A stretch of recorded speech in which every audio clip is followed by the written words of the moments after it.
Status is how we function. It's how we function as a whole. So society, this is where it extrapolates and gets interesting.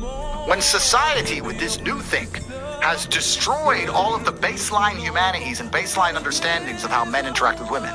And now, all the things we previously understood about what made a good man and what made a good woman and how we should act together and how we should interact has been erased. Of course men are acting like dickheads, and of course women are doing wrong things, so nothing makes sense anymore. You've taken the chessboard and moved all the fucking pieces around. Nobody gets it. It should be very simple. Yeah, good evening people. Welcome to my channel. This is Unmovable Force. Today we're gonna go over a clip from Just Polly Thing. She did a podcast with top G himself, Andrew Tate, Brittany Runner, a couple other feminists who just happen to be on the table. This is gonna be worth watching, so please like, subscribe, and share if you have time. Thank you.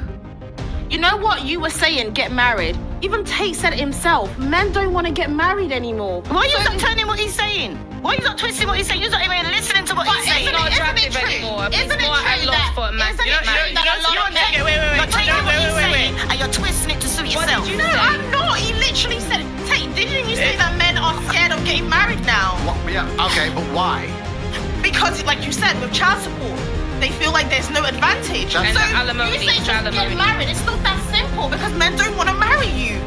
Okay, so let's analyze that point. First thing, back to the child support thing. What's actually interesting to talk about is there's a lot of countries in the world where there is no child support system, and it functions, right? So you have to, if you want to pay attention to actually, learn about society as a whole, it's very interesting to study all the different societies and economies in which there is no child support and children don't die. I mean, people get divorced and they still find a way to function. And it's interesting, and it's a very long conversation because it extrapolates about how the whole society works as a whole. That's the first point. Second thing, I'll actually sit here and argue the point that I don't think any man really ever wants to get married. I think that women convince him to get married. And I think that any woman who is genuinely serious about convincing her man to get married could do it. I don't think, in the modern world at least, men wake up and go, can't wait to get married. But what they do is they get a chick who's so good and ticks so many boxes and makes them so happy that she'll sit there and say, you know what? It would mean the world to me. Please. And he'll go, oh, for fuck's sake, all right. And that's what happens. So I still think you can convince 99.9% of men to marry you. The point I was making is, the society isn't convincing the man to marry you. It's not like it used to be where the man believed he had to be married. Society's done the opposite. So it's your job as a woman to make it clear to him that it is worthwhile. Once again, how would you convince a man it's worthwhile for him to say, that's my wife? Status. That's how you do it. This is a misunderstood hack to men as a whole, is status. If you can convince that man, but by marrying you, his status will increase amongst his peers, he's going to do it. And for anyone out here who disagrees with me, the things men do for status, let's actually analyze how baseline men are. What is status? Status is respect, right? Men kill over respect. Gangs kill each other over respect.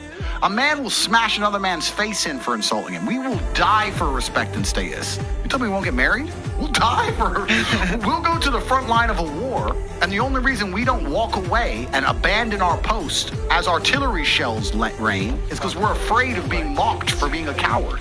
We'll die for status. So status is what it's all about. It's what it's always been about. You want a man to marry you, status. And it's the same thing with nearly anything you want to do with a man. I don't know anything about your personal life. I'll be honest, I don't know, right? But I'll tell you this now. If this dude, this NBA player, believed that he would be higher respected amongst his peers and amongst society for taking care of you properly, that's what he'd fucking do. He doesn't feel that because either he's rolling with the wrong people, or you've pissed him off in a way, or something public's happened. I don't have a clue, but something's happened where he feels like, if I take care of her, I'll look like a bitch. That's what he's scared of. If it was inversed, he had no problem giving you money, because that's how men function. I'm telling you right now, as a man, I'm telling you what I would do. If I had a chick with a woman, right? And she went on the news, top G's this and fucking, like I said, I have no idea what you've done, but I'm just giving my personal made up scenario. Oh, yeah. She would go on the news, top G's this, and he fucking lied to me, he's a piece of shit, da da da. And then I bought her a Bentley, well, it was like, well, look, she insults top G, she insults him, and he's a simp, da da da. But if she was like, you know what, he's misunderstood, he's a good guy, he just didn't work out, boom, boom, boom, I bet she'd be in a mansion, right? And would that be me being a nice guy, caring about her? Or let's be honest, would it be me being a selfish piece of shit dude and saying, what makes me look better? Men are all about status. It's how we function. It's how we function as a whole. So